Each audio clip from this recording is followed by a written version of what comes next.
Thank you. So as you were saying, my name is Dr. Margaret Weiss. I work at Cambridge Health Alliance in Boston. I started my career for many years in Montreal and then raised my family in Vancouver.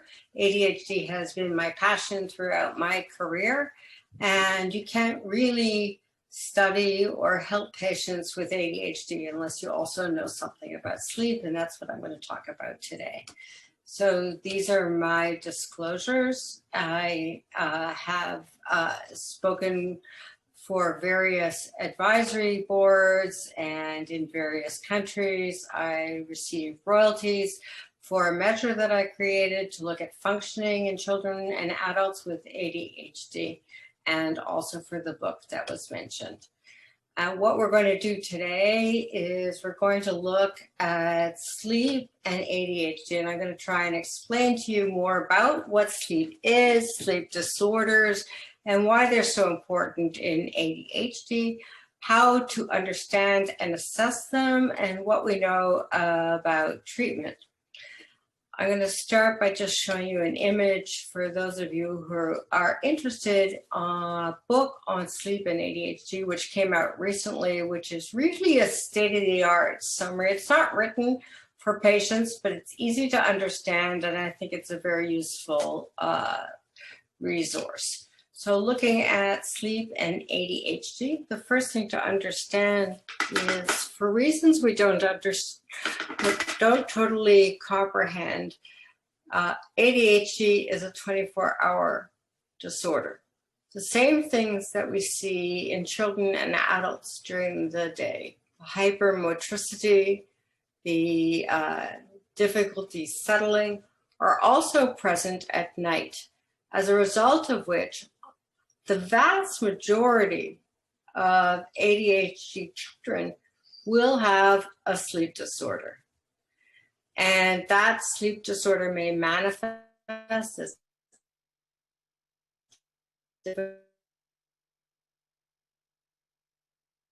for a period of time, and difficulty in the architecture of your sleep as manifested if you do a sleep study.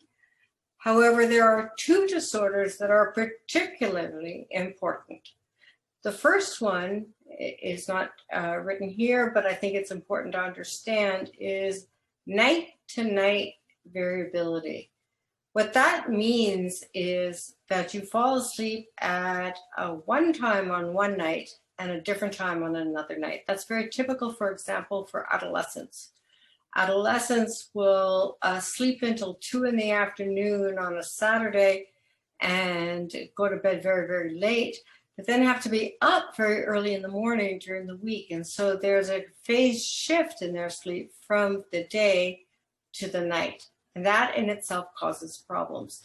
But the other difficulty, which is very characteristic of ADHD all the way through the life cycle, is what we call a circadian rhythm sleep-wake disorder. What that means is that there's a shift where most people might, for example, be falling asleep at 11 p.m. and waking up at 7. Individuals with ADHD may be falling asleep at 2 in the morning and waking up at 9. So that's called eveningness. They have a shift in when they sleep. That causes difficulty if you can't sleep in and you have a job which demands that you get up early. It's also a particular issue, which we're going to talk about more later, for adolescents. And for some reason, adolescents seem to like that pattern. So that's what we talk about here, motivated type. Adolescents who deliberately want to stay up till early in the morning and sleep till late. One of the interesting things about ADHD, which has been a particular object of interest for me, is there is a hormone in the body called melatonin, which is released by the pineal gland, and that hormone is released much later in individuals with ADHD. The difficulty that I am describing in which individuals of all ages who have ADHD tend to feel more awake in the evening and less awake in the morning. That may be driven by genetic factors, by external factors such as caffeine, or by habits such as playing video games or using screens late at night, and may be exacerbated also by our treatments for ADHD, namely stimulants. But the net result is sleep deprivation. If a parent has a child with ADHD who doesn't go to sleep until 1 in the morning, and that child can't be left unsupervised, the parents are also going to be sleep deprived. If they do fall asleep and they leave the child on their own, that child may be unsupervised. If the child can't get up for school in the morning, believe it or not, that can become a reason for special ed placement. And if it's extremely difficult and parents are completely exhausted, the result is going to be that the parents can't cope. It's very hard to parent a child with ADHD. And if that child never sleeps, I had a patient 2 weeks ago, and the foster parents were saying to me, we don't know what to do. He had ADHD and fetal alcohol syndrome, but they were, after just a week or two, completely exhausted because the child was running around till 4:30 in the morning. So even the severity of difficulty with sleep cycle may engender a difficulty with being able to survive and function in a home placement. So let's talk a little bit about what kinds of sleep problems children may experience or adults may experience. In childhood, we talk about behavioral insomnia. In other words, I won't go to bed, you can't make me. Anxiety-related insomnia. I can't fall asleep because I'm worried. I'm worried you're going to die from COVID. We also who have excessive daytime sleepiness, which actually, as I'm going to describe later, has a big effect on functioning. For whatever reason, if the child's not getting enough sleep, they're going to be tired during the day. All of these things represent the kinds of difficulties that I'm talking about in terms of difficulties with circadian rhythm. There are other sleep problems which are also more common in ADHD, such as difficulties from sleep because you can't breathe properly and your brain wakes up in order to get sufficient oxygen, or restless leg syndrome, which is movements during the night, or periodic limb movement disorder, or night terrors.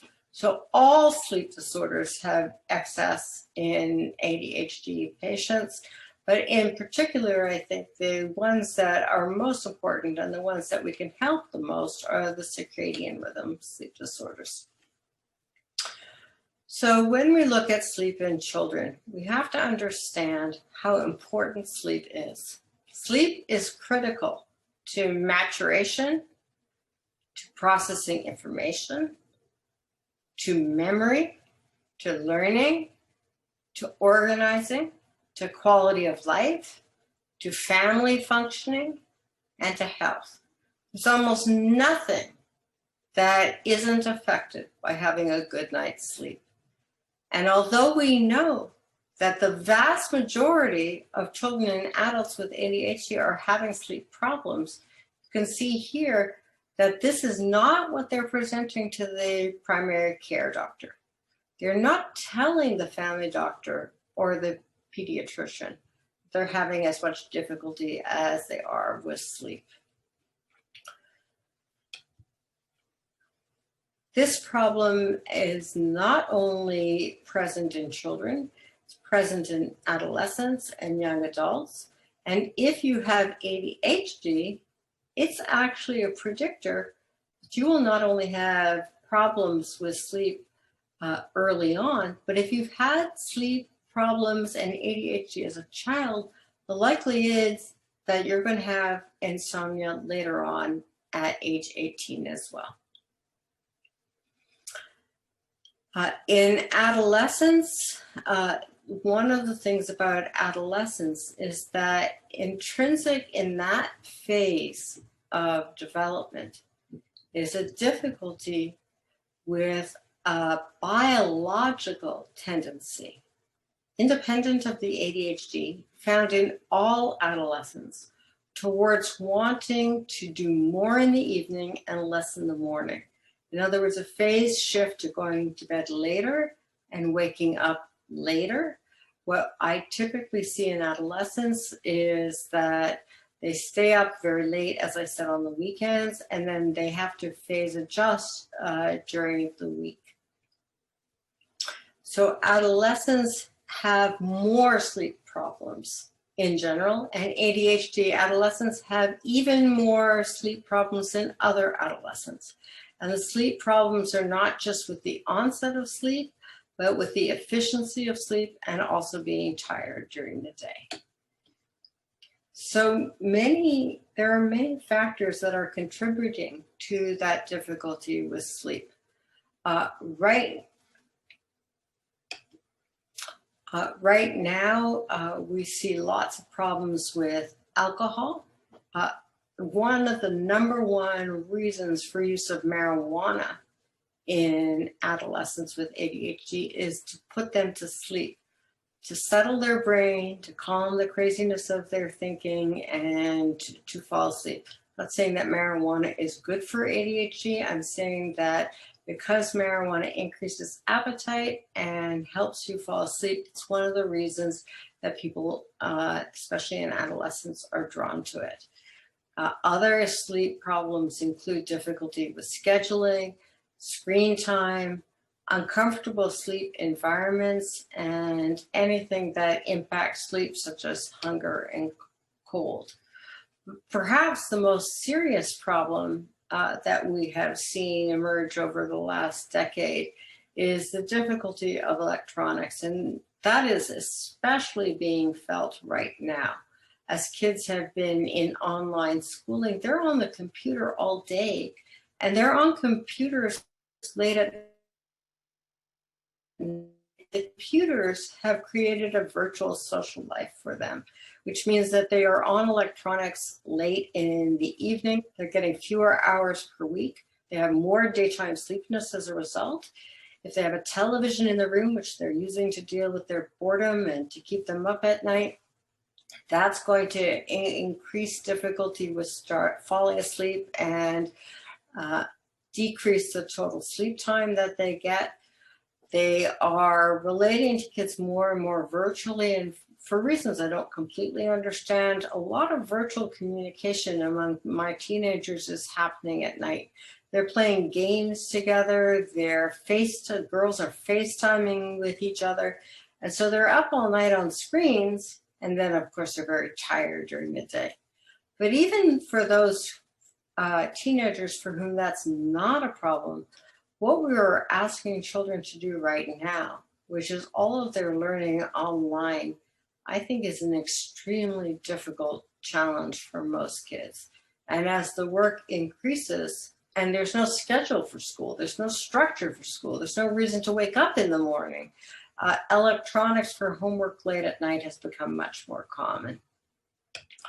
So that is something I hope that we can talk about in the chat. Some of the difficulties, which all of these things have existed for a long, long time, but I'm seeing a significant exacerbation of them as a result of COVID. Children don't have to wake up in the morning, they're sleeping in. And they're using screens more and more because their parents are working from home, and the children need some form of entertainment to alleviate their boredom. When COVID was an acute crisis, it seemed reasonable to break the usual family rules about sleep, about screen time, but now that it's become an ongoing way of life, we have to rethink that issue.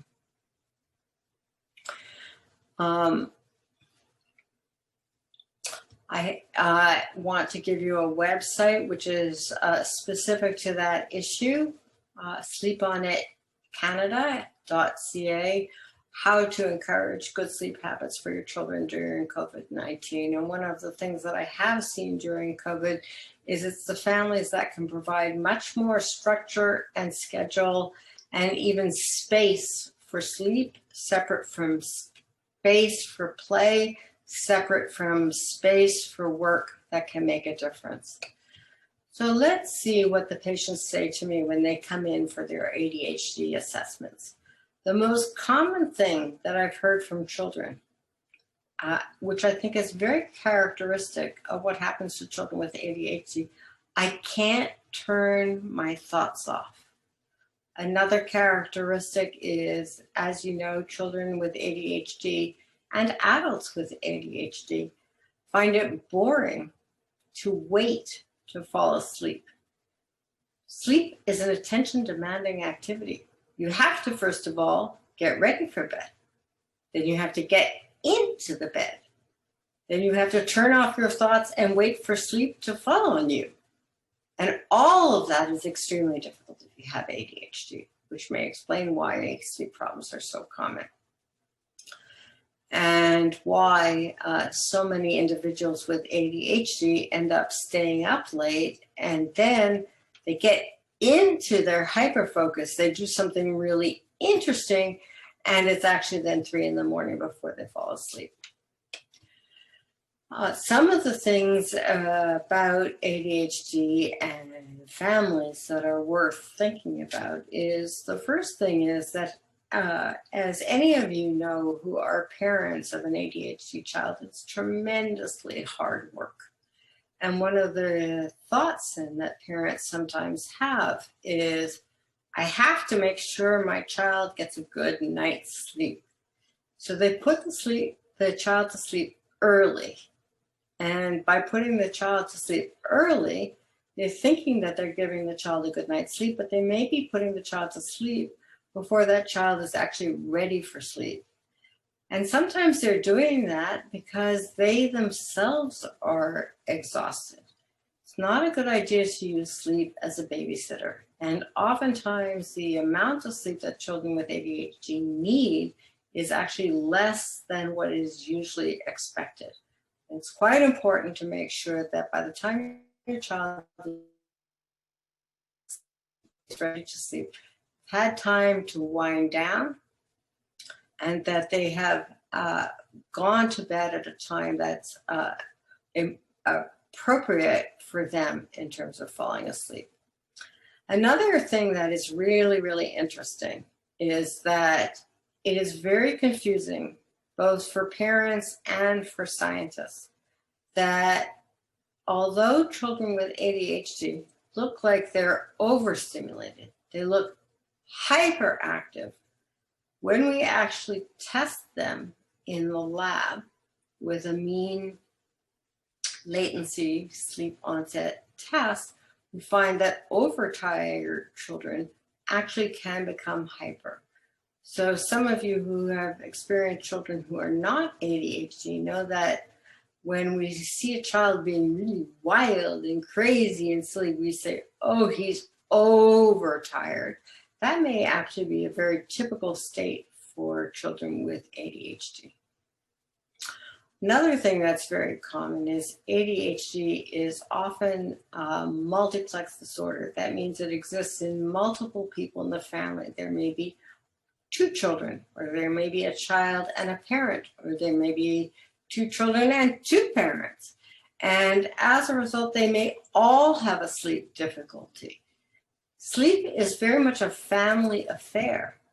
Turning out the lights and having a regular bedtime, being able to schedule sleep, which we call sleep hygiene, is a developmental skill, and it has to come from the parents. So if, in fact, the whole household is not on a regular schedule, it's going to be very difficult to entrain sleep rhythms in the child.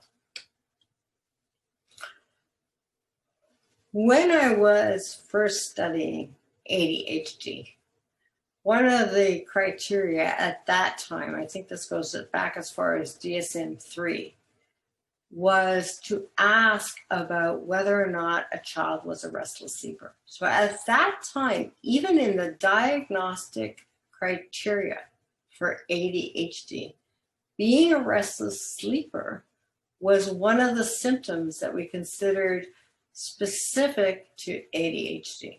So I said to the children, are you a restless sleeper? And many children answered the question, yes. And I was quite confused. And I said to the kids, how do you know you are a restless sleeper if you are sleeping? And children came up with the most amazing answers, something I could not have conceptualized. I've never woken up in my bed.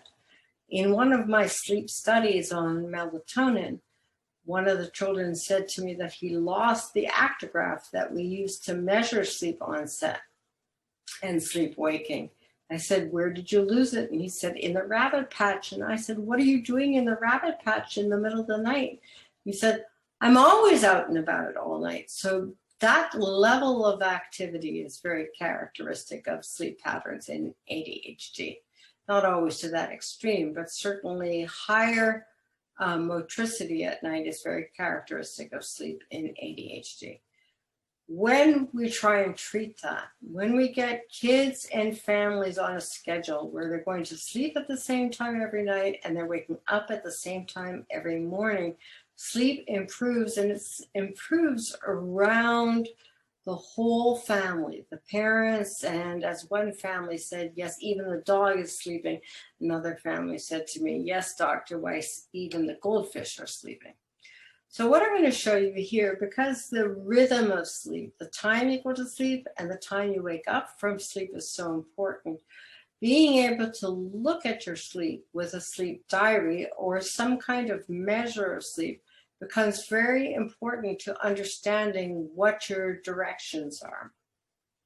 So I've taken this sleep diary from the sleepfoundation.org to give you an illustration of it. But I'm also going to show you a somnologue. And the somnologue that you see here tells you the day of the week and when you fall asleep and when you wake up. And the advantage of this is someone who has a perfect sleep schedule. But let's say, for example, that you were doing this and you had a dark arrow for when you went to bed, and then you colored in the boxes for when you were asleep,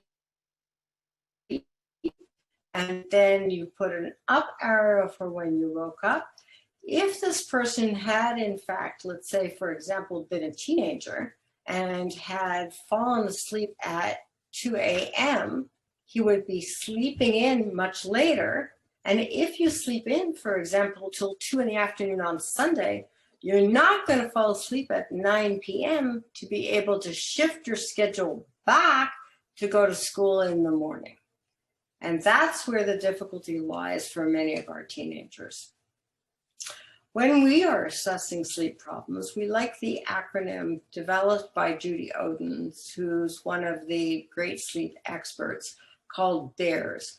And BEARS stands for difficulty with going to bed, excessive daytime sleepiness, waking up during the night, being able to maintain that schedule, and also snoring, which is the sign of obstructive sleep apnea. These are all things that we need to look at and that you can look at when you're looking at whether or not you yourself or your children have a sleep problem. So in trying to address these issues, when there is difficulty with sleep hygiene, changing that, sleep training, can be very difficult. It's just as difficult as managing any of the other forms of dysregulation in ADHD. So that includes difficulty with eating, difficulty with tidying your room, difficulty with driving. Anything that requires self-regulation can be difficult, and sleep is really central and quite emblematic of that. And the converse is also true.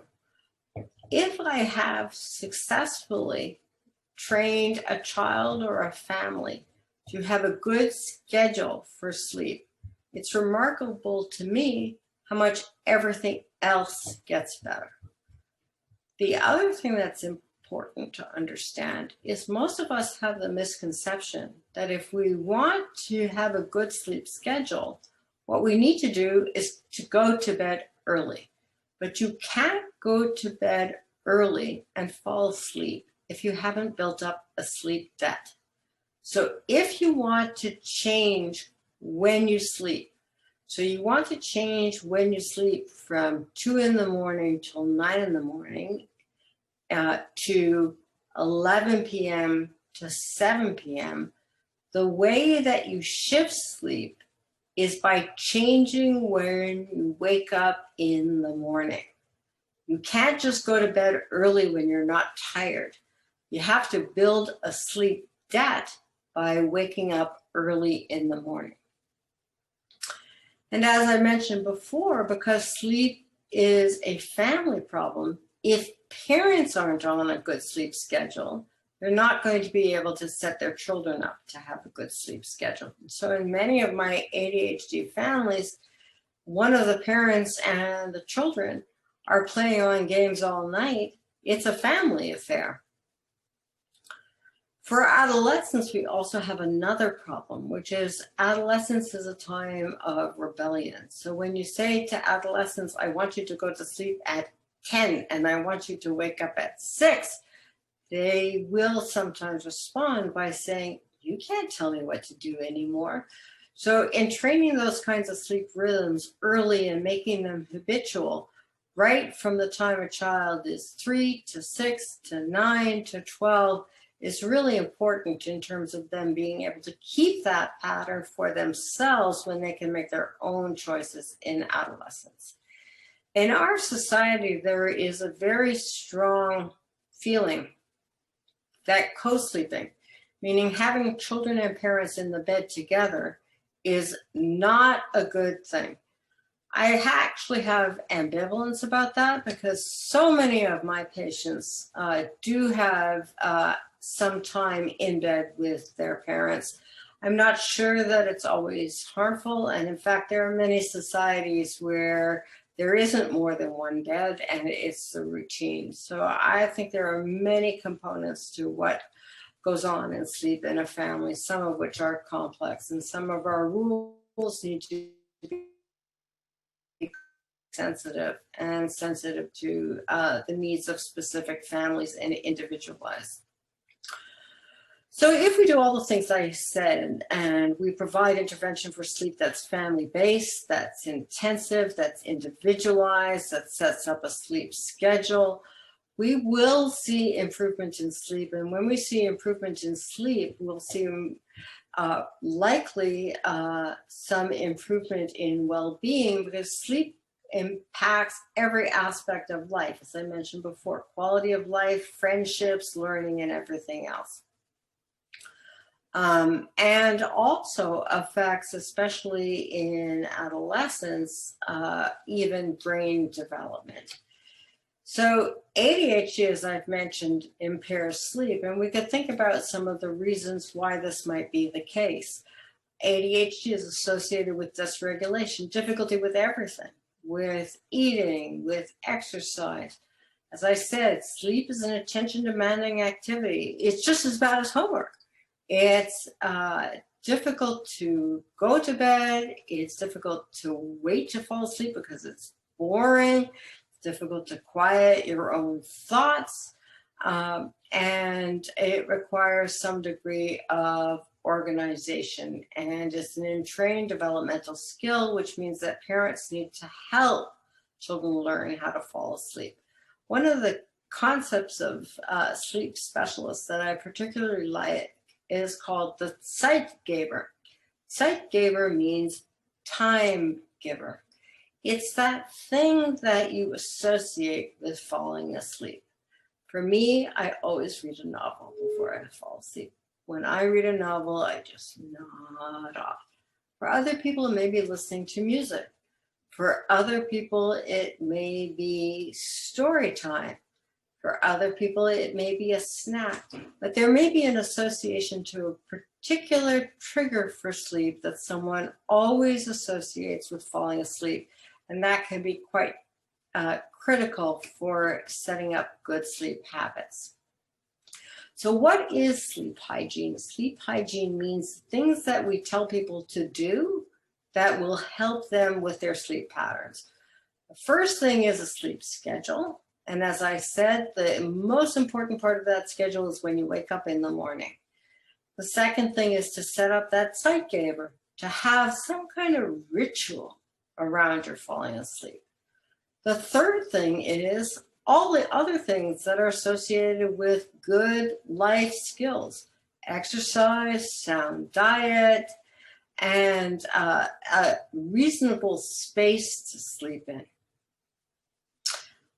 In adults in particular, and also in teenagers, drinking too much coffee, drinking too much alcohol, other such things can be really important. They may be ways in which someone falls asleep. Alcohol, for example, helps you fall asleep, but it also causes middle of the night wakening. Caffeine keeps you up and then contributes to that delayed sleep phase that I was talking about earlier. But by far the biggest issue, which we'll talk about in terms of change in sleep patterns, has been electronics. And the addictive quality of electronics is very striking. So for my children who are, for example, or my adults who are absolutely stuck on gaming, it's fascinating to me that they will even go to sleep and wake up in the middle of the night and go back to gaming. So not having access, what I tell the parents is take away the toys, take the TV out of the bedroom, take away the phones, lock them up at night so that that is no longer an option. What is the treatment for difficulty with sleep? Difficulty with sleep in ADHD is so important, and it causes so much distress that actually we often resort to medications. Although the research has shown that the best treatment is what I'm talking about, which is the behavioral treatment. Another very significant issue is that in some areas, I've had children who had to wake up at 5:30 in the morning to get ready for the bus to go 2 hours to school, which was starting at 7:30, 8 o'clock in the morning. In high schools, which have a double shift day, the later you go to school, the more friendly it is going to be to have a sufficient night of sleep. There are behavioral programs, especially in Canada. Canada has been way ahead in this area as a result of the work of Penny Corkum, Better Nights, Better Days, to offer training to help parents to know all the types of things that I'm talking about in terms of how to set your child up for good sleep. This is an example of Penny Corkum's special program where she is providing treatment and researching the results of her intervention to look at how in training sleep rhythms and providing sleep hygiene for children with ADHD can be beneficial.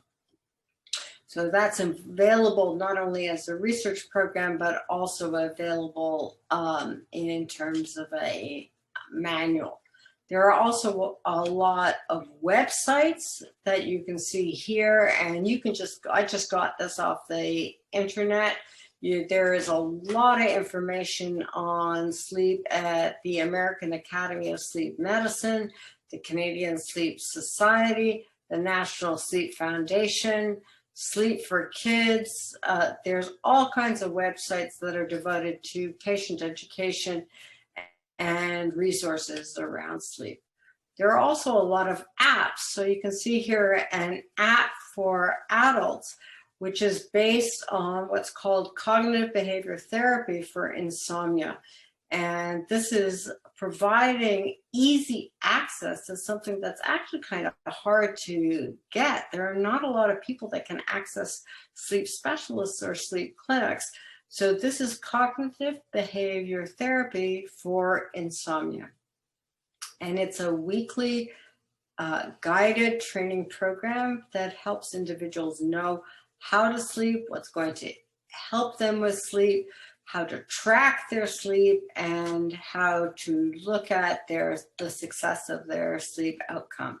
This is probably one of the most famous websites, CBTI, Cognitive Behavior Therapy for Insomnia, and it's an app which does all of the above things. I think that there's going to be more and more electronic resources for sleep as we move forward. And as we move now with COVID into telemental health, I think there's also going to be more access to providing these kinds of resources, not just with the app, but with the interpersonal support for the app from someone who is familiar with sleep, because you won't have to go to the clinic. Here I've provided, again, the resource for dealing with COVID, because COVID has really thrown a ringer in all of these things in two ways. One is children no longer have to wake up to go to school. Theoretically, they do if they're in online school, but very often online school has a limited time of access. And if kids are late or missing it, there's no bus to get on. And so kids are sleeping in later and going to bed later. And that's further complicated by the fact that parents are also stressed. They're working from home, they've lost their structure. So although I said the more structure, the better in helping families to manage COVID, in fact, setting up that structure is very difficult. And without that structure, one of the things that we see is a lot of difficulty with sleep hygiene. If you do manage to successfully use cognitive behavior therapy for insomnia, it's going to help you to avoid medications. And that's actually quite important, because what the research shows is that behavioral treatments work. They work better. And more importantly, they endure. Once you learn them, you have them. Whereas if you take a medication, it may help you in the very short term, but in fact, the medications that we use, with the exception of melatonin, tend to be habit forming.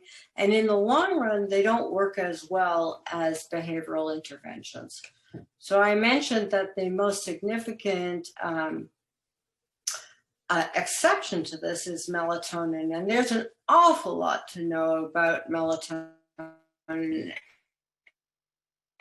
and use of melatonin in children with neurodevelopmental disorders, both ADHD and autism, has become, I would say, more common than not. Melatonin is a hormone that's produced by the pineal gland. It regulates sleep and many other aspects of circadian function. It even regulates when bears go into hibernation. So it's the time clock of the body.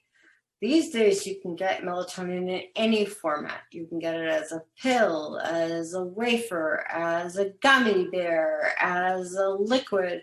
And so it's available for any child of any age in any dose, whatever their restrictions are for their capacity to swallow a pill. Doses range a lot, and we don't know a lot about doses. The typical dose, at least in North America, is 3 milligrams.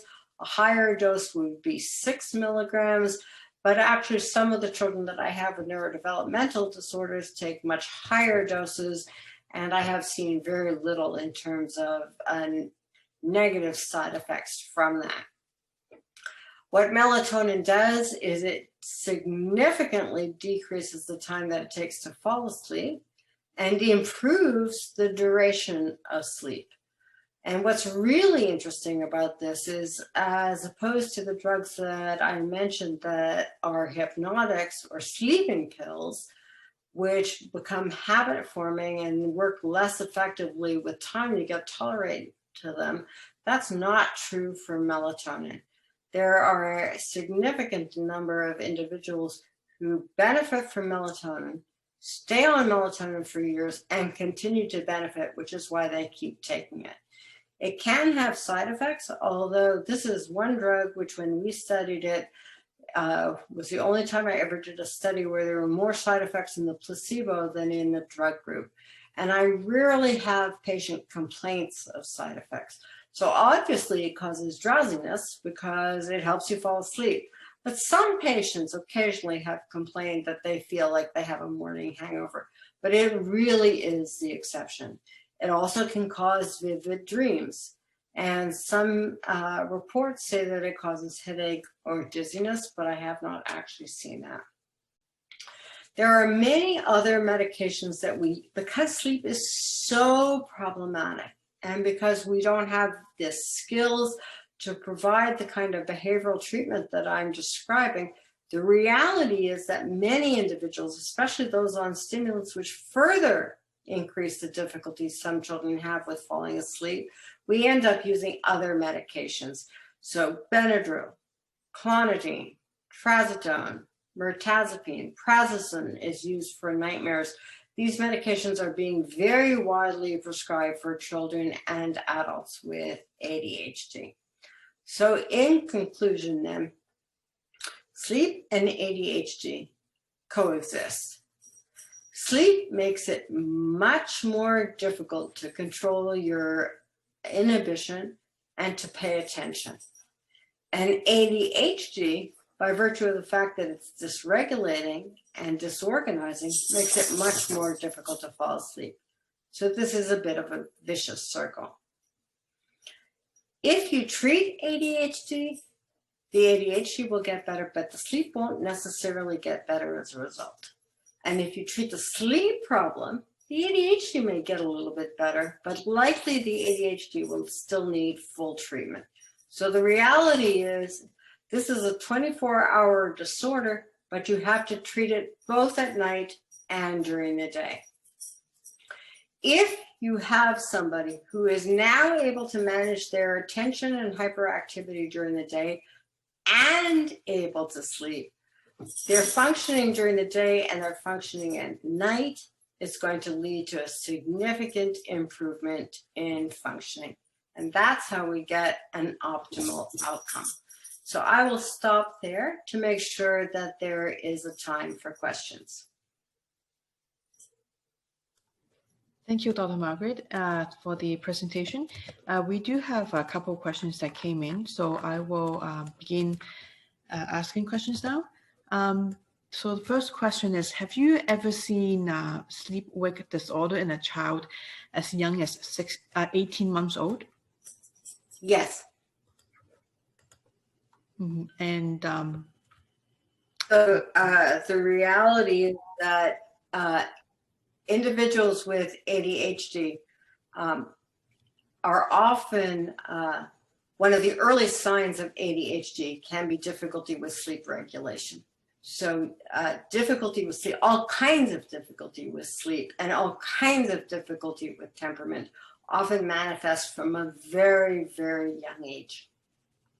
Mm-hmm. Okay, thank you. So one person is asking, if a child takes a medication for ADHD, earlier, were you saying that melatonin does not work as well as sleep medication? No, I did not say that. So melatonin is extremely effective. And what I said is the first intervention to consider is behavioral treatment. The second intervention to consider is melatonin. And the third intervention to consider is other medications for sleep. But certainly before you would ever use another drug to help with sleep, you would want to make sure that there was good sleep hygiene and melatonin on board, because both of those things work together to mutual benefit and have very little in terms of the way of side effects. Okay, thank you. Next question is sleepwalking common? Yes. So sleepwalking, night terrors, all of those types of sleep problems are also more common in ADHD. Mm-hmm. Okay, thank you. So next question is, what time is a good time for a teen to turn off the devices before bedtime? So the general recommendation is 2 hours before bedtime. One of the problems with screens is the blue light. And it's believed that the excess exposure to light is one of the things that makes it difficult to fall asleep. I think it's true that the blue light has an effect on sleep, but I also think that the intensity and engagement with games, oh, do a physical imitation, that is not a sleep-inducing activity. So something that calms you down is much more likely to induce sleep. So you really want to set it up. My general rule when I'm working with patients is that there's no gaming until homework's done.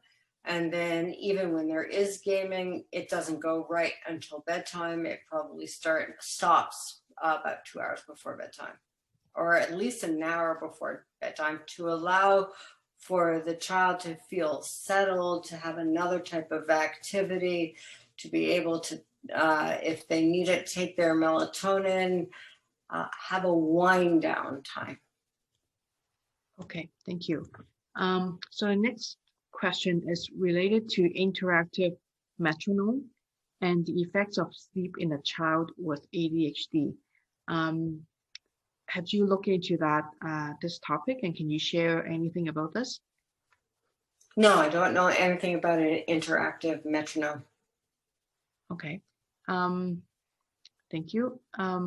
So next question is, what is the recommendation if a child takes medication in the morning and then melatonin in the evening to be able to fall asleep by, say, 9:30 to 10 o'clock?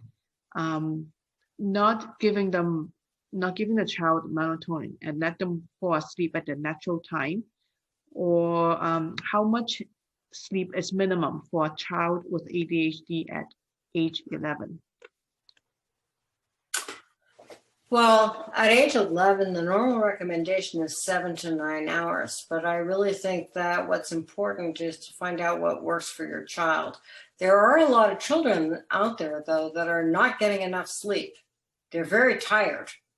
And although the average amount of sleep that children with ADHD are getting is 6.5 hours, that's probably because most of them are sleep deprived. So I think that, and you won't find that out until you actually find out what your kid looks like if they do get enough sleep. And because sleep is so impaired in ADHD, and particularly impaired in ADHD adolescents, until you get them on a good sleep schedule and decrease their access to things like games or Facebook or talking on the phone at night, that will impair their sleep, you're not going to find out what they're like or how much sleep they need. So a good sleep schedule, reduction of activities that decrease sleep, and addition of melatonin are all things that you can do to optimize sleep and find out what your kid is like, or what you are like if you're an adult, if you get a good night's sleep. Mm-hmm. Okay, thank you. So the next question is it okay to give a child melatonin every night for many years? The child is a teenager and sometimes will take a lot of melatonin impulsively. So what is the maximum dose that the parent should be worrying about? There has never been shown to be any toxicity with excess melatonin. And there has also never been shown to be any tolerance. In other words, it's amazing to me, this is the only drug for which this is true. Melatonin continues to be effective no matter how long you take it. And so many people take it for decades, and there's no problem with that. Melatonin, because it's a hormone that's produced naturally by the body, and a hormone that is not produced normally in people with ADHD. It's produced in an abnormal rhythm. It's produced 90 minutes later in individuals with ADHD. We have not seen any ill effects. One of the sleep specialists that I know says the only danger of taking too much melatonin is you're going to have very expensive pee.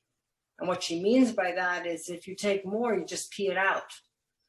I don't think we know a lot about that, but I certainly have the clinical experience of patients in my practice that take a lot of melatonin and take it for many years, and it benefits them and they haven't had trouble. Okay, thank you. So the next question is, how does ADHD medications affect sleep? That is a really interesting, really complicated question, because there are two different answers. For all of the time that I have studied ADHD, we have thought about sleep as a side effect of medication. And there is no question that one of the side effects of taking stimulants is that it's hard to fall asleep. So it can make it more difficult to fall asleep in some people, especially late in the day, when you take it late in the day. On the other hand, that's when we measure sleep as a side effect of stimulant treatment. When we start to look at sleep as an outcome for large groups of children taking stimulants, what we found is some children have sleep onset difficulties as a side effect, but the group as a whole actually was sleeping better. And that's been shown now in several studies. So sleep is a side effect of stimulant medication in some people. But if you look at groups of people on stimulants, both in children and adolescents and adults, the studies have shown that actually sleep improves over time when ADHD improves on stimulant, probably because everything else gets better as well, including the capacity to have a schedule. Okay, thank you. So next question is there a specific test or procedure to test the function of the pineal gland? No. What we do is you can measure dim light melatonin onset, but that's really not necessary. So what I would do is go back to the part of my slides over here. If you want to know about your sleep, you don't need a fancy lab test. All you need to do is look at the schedule of when you're going to bed and when you're falling asleep, when you're waking up, and when you're getting out of bed. And what you really want is for it to look, if it's looking like this, then it's really regular. You're going to bed at the same time every night and you're waking up at the same time every morning. You're getting a good night's sleep, no middle of the night awakening, and you're getting up and out of bed at the time that you're actually waking up. That's actually the ultimate test. Okay, thank you. So does melatonin cause any disturbances to development or long-term medical issues? There has been a lot of talk about that, and there's been a lot of talk about melatonin and delayed puberty, but it's actually never been demonstrated. So at this point, I think we have decades of millions and millions and millions of people who are taking melatonin, and they're not all ADHD. Melatonin is being used by lots of people.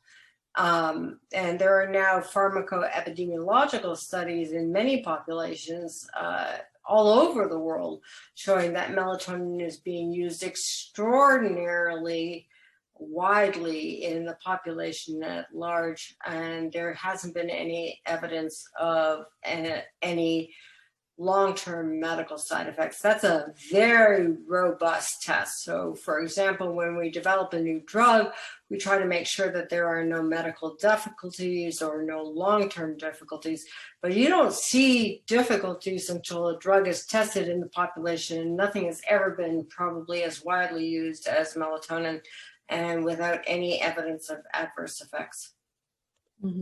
Okay, and if people take melatonin, does it have to be on a daily basis to be effective? No. Melatonin has two different actions. It's a chronobiotic, which means it regulates your circadian rhythm, your daily rhythm, but it's also hypnotic. In other words, if you take it a half an hour before you want to fall asleep, it's going to help you to fall asleep. And that action is ongoing and continues over time. Okay, thank you. So do you have any experience in treating children if other family members are not willing to change their own sleeping habits? And can you share your experience in that? You are going to have a lot of problems treating sleep in a child if they don't have the opportunity to go to bed and to wake up on a regular schedule. So it's fine if the parent doesn't do that, if they set the child up to do that. The difficulty arises is that the parent who doesn't do that is likely to be the same parent who has a lot of trouble setting the child up to be able to do that. Mm-hmm. Okay. So if a parent has ADHD and sleep problem, and then the child also has ADHD and sleep problems, is sleep hygiene ever properly achieved or too frustrating to try? Or should they just go with melatonin? It's never either or. Melatonin works best in combination with sleep hygiene. If you take melatonin and you're wide awake, it doesn't do anything. And if you have a good sleep hygiene, but your brain isn't ready to fall asleep because melatonin isn't adequate, you'll also have a big problem. So it's really the combination that is actually effective. And the treatment that I have been trying to describe it's the rule, it's not the exception that there's a parent with ADHD who has a dysregulated sleep schedule and a child. So we treat both at the same time. And yes, that's not a hopeless situation. That's where we can be most beneficial. And yes, we can make that work. And when we do make that work, it's with the combination of sleep hygiene and melatonin. Mm-hmm. Okay, thank you. Can you clarify, do children with ADHD need less sleep? I don't know that we know that they need less sleep. We know that they get less sleep. But we also know that they're extremely tired. And as I mentioned, you can be a child with ADHD and be totally hyper aroused and hyperactive and actually be very, very overtired. So the fact that the child is hyperactive does not mean that they're not overtired. Okay, thank you. Next question is there any correlation between ADHD and chronic nightmares? Yes. There's very few sleep difficulties that don't present as more common in individuals with ADHD. So that includes everything. I talked about restless leg syndrome, periodic limb movement syndrome. It's also true for nightmares. So all sleep problems are more common in ADHD. Okay. Let me move on to the next question. So this person has 8-year-old son, and for most of his life, the parent has done a sleep ritual with the son, and despite doing only calming things 2 hours before bedtime, the son is saying that his brain won't stop. So how can the parent help him with that? So I think that's a really good question, a really important question, and it's a question that many parents in this audience will be able to relate to, because the reality is that with ADHD, sometimes good sleep training, good sleep hygiene actually isn't enough. There is something in children, adolescents, and adults with ADHD that makes falling asleep more difficult. So yes, you start with a good schedule and you start with sleep hygiene, but you may need to go further with melatonin, or you may need to go further with other things as well, in which case you've got to refer yourself to the doctor to get advice about what to do about that. Okay. Can you discuss the effect of smoking marijuana before bed? As I said, it's a common reason for people to use marijuana because it helps them to fall asleep. That doesn't mean that I'm recommending marijuana to fall asleep. I don't think it's a good thing. The reason I don't think it's a good thing is because we know an awful lot about the neurotoxic effects of marijuana. There are better ways to treat the initial insomnia than to take something every day, which is actually going to decrease motivation and decrease efficacy of cognition over time. So it's very common that that's what people have had access to, but it's certainly not something that I would recommend. Okay, thank you. Melatonin is a hormone. So how is it affected or influenced by perimenopause or menopause for women with ADHD? It is.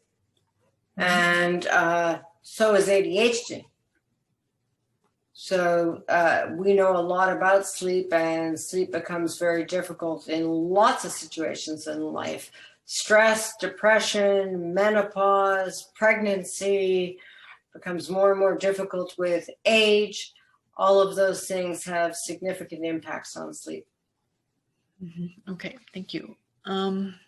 So sleeping issues in an adult with ADHD, is that similar to what children and adolescents experience? Or is it because they haven't learned the idea of sleep hygiene or control on self-regulation? Definitely both. The problems that I described start from day one, and they go through for many decades.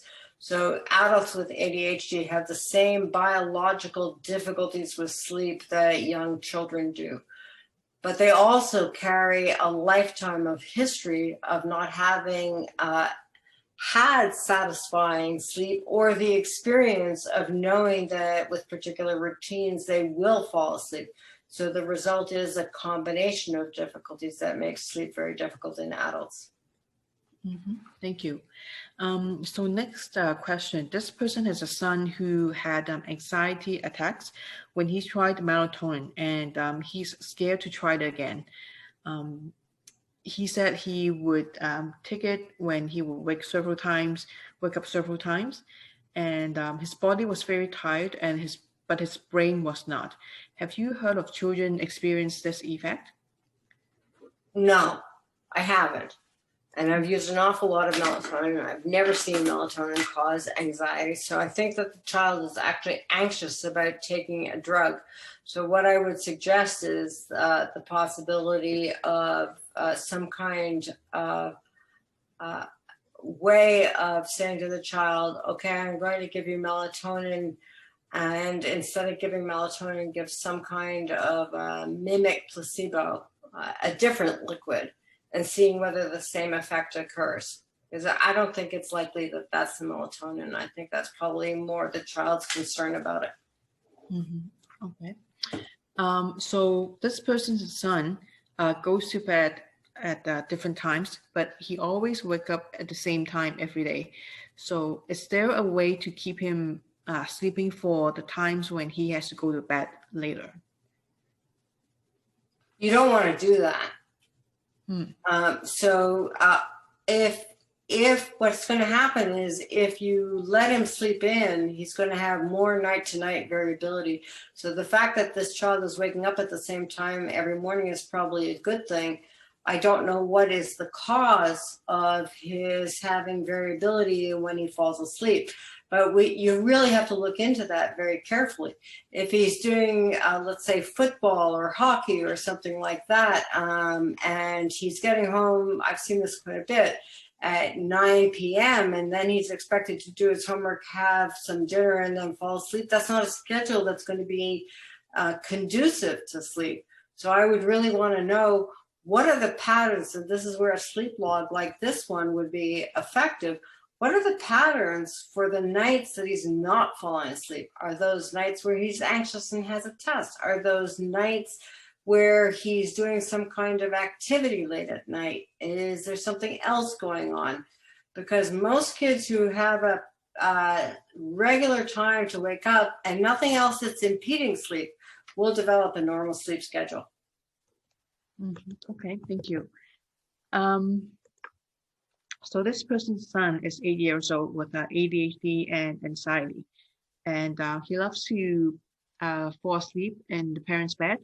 So is it best to support this every night, or to encourage him to be comfortable in his own room or bed?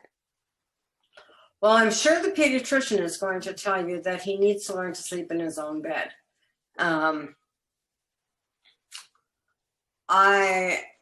I think that the one of the problems with having children fall asleep in your bed is, unless you're going to have them there all night, when they wake up in the middle of the night, let's say you fall asleep in your parents' bed and then the parents move you.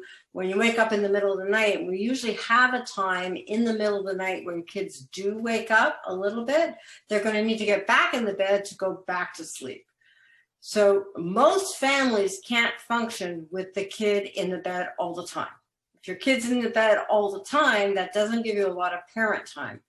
And they also can't function with kids that wake them up in the middle of the night. So it just doesn't actually work out well for most families to have the kids sleeping in the family bed all the time. Whether or not it's bad for the sleep is a different question. But what they've learned is, I talked about a sight gaver. Instead of a teddy bear, they've got the parent bed. And so they have developed a pattern where their association to falling asleep is being with the parent. Once that pattern is entrenched, and that's what the kid knows, and they're anxious, changing that is probably going to require some professional treatment. It's not that easy. Okay, thank you. So we'll do 2 more questions. So is there any evidence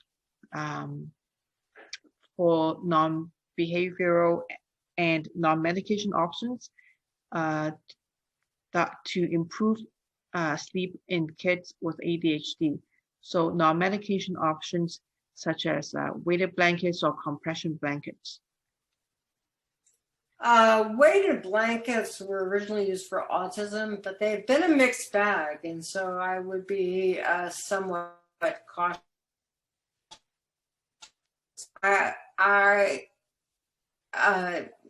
Saying, is there any option to help people fall asleep that's not behavioral and not medication, is a kind of saying, taking away all the options that are out there. There is no magic bullet.